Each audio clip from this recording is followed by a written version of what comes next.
clear. I never signed up for this. I'm here to protect you, my brother.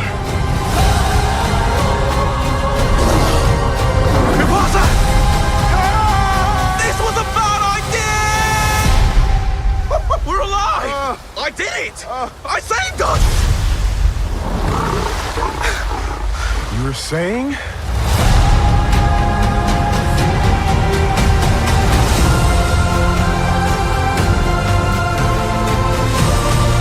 I went and saw Mufasa, the Lion King, which is the prequel to the remake of the 2019 Lion King, which is obviously the I don't want to get into the live action versus animated argument, but the live action version of the 90s masterpiece, in my and many other people's opinions, one of the best Disney animated movies ever made. In 2019, I remember going and seeing that movie in the theaters, leaving, saying, yeah, it was pretty good, not being completely blown away or anything. And I never watched it again until recently. I did here within the last couple days, I went back and watched the original Lion King 1.5, Lion King 2, and the 2019's Lion King. So they were all fresh in my mind for this new one.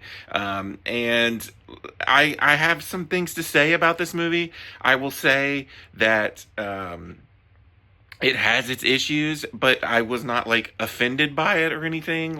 It's not bad. It's just very average for me. Let's start off with the story. So this one is a prequel, and the movie starts off with a very funny scene involving Timon and Pumbaa and Kiara, who, if you don't know who that is Simba's daughter, and Rafiki. And Rafiki's basically telling them the story of Mufasa. It's story time, basically, we're going to find out how Mufasa became to be Mufasa. Now, with any prequel, you're going to get things that you don't really want. I call this a prequel problem, where we're going to find out things that we didn't even know that we needed answers to. Where did Rafiki get his stick? How was Pride Rock formed? The actual rock? Stuff like that it's just really, did we really need details? It reminds me of Solo. Did we really need to know how Han Solo got his name, Han Solo? It's just so silly sometimes the way some of these things are concocted. I also did not know, I heard somewhere that maybe this is based off a play, which I didn't realize, the Broadway play. I had never heard that until the night I went to go see the movie, but I will say the story, other than those silly prequel problems, is pretty good and pretty interesting, and tells some cool stories, about family and bloodlines and a brother story. And it has some funny moments, and it, like I said, it was just an interesting story that I did enjoy. The problems I have are kind of the same problems I have with the 2019 version. Is the photorealistic animation, while a technical masterpiece, I will give it to him. Whoever spent all that time, doing all this computer generated graphics, it's impressive to look at. And when I watched the 2019 Lion King on my OLED TV in here, it was beautiful. And I will get this sequel and watch it again at some point in time. But there are problems with it.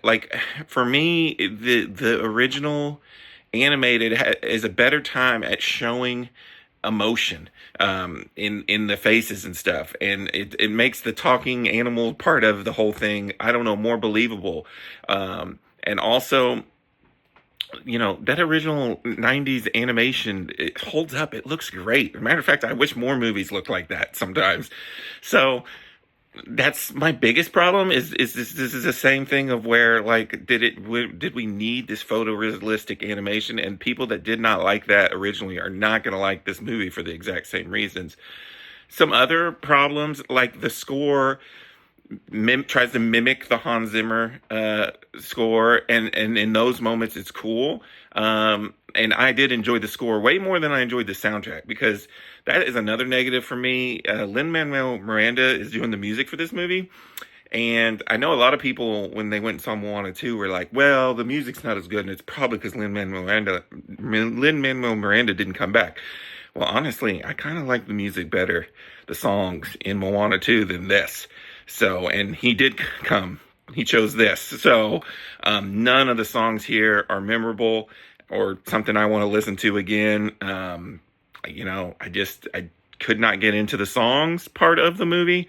And that it's a large chunk of the movie. There are multiple songs in this movie, and it just they were just meh for me. But other than that, like I said, the story was interesting. If you love the look of that 2019 film, then you're probably really going to like this movie. But if you were like many of the people I know who kind of were iffy about it, then I'd almost say wait, watch this on Disney Plus later on, because it's more of the same in that part. But I do think the story is worth checking out, and I gave that 2019 Lion King a 3.5 out of 5. I don't think this is quite as good as that, and it's definitely nowhere near the masterpiece level of the original film. So I am going to give Mufasa the Lion King a 3 out of 5. And until next time, this is Rainy Cage. Peace out.